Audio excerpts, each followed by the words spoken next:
7 passengers, including the Wagner Group leader, and 3 crew were on board the Embraer aircraft en route from Moscow to St. Petersburg, according to TASS News.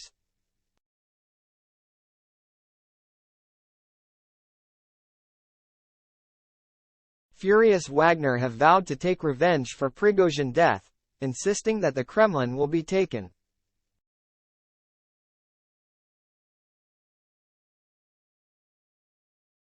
Yevgeny Prigozhin was among 10 people killed in a crash north of Moscow this evening, Russian officials have said.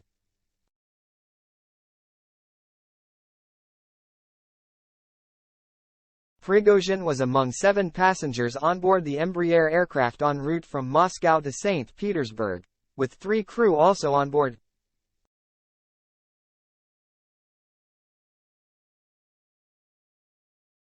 Wagner-linked Telegram channels have since warned of consequences over the killing of Prigozhin.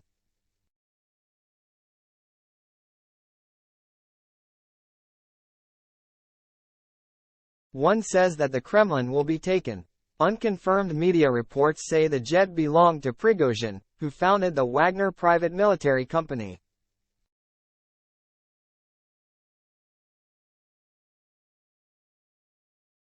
Wagner-linked Telegram channel Grey Zone reported the jet was shot down by air defenses in the Tver region, north of the Russian capital.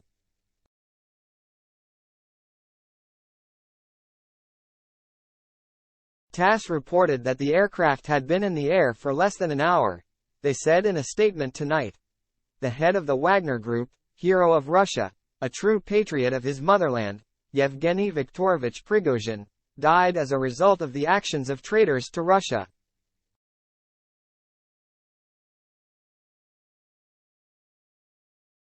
Flight tracking data reviewed shows a private jet registered to Wagner, which Prigozhin had used previously, take off from Moscow on Wednesday evening and its transponder signal disappearing minutes later.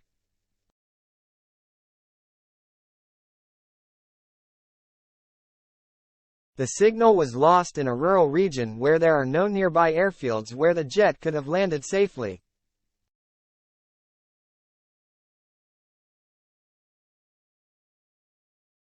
Rosaviatsia said, an investigation has been launched into the Embraer plane crash that occurred tonight in the Tver region.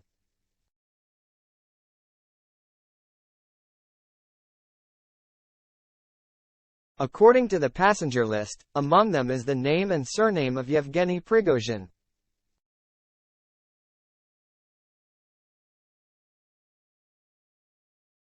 The crash comes 2 days after Prigozhin made his first video appearance since Wagner's failed mutiny.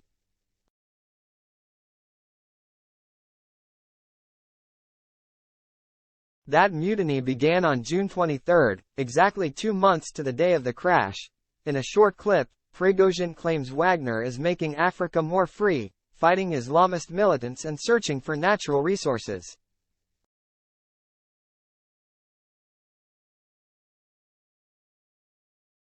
Wagner was believed to be recruiting again and focusing more attention on Africa, which the military business considers a lucrative source of income.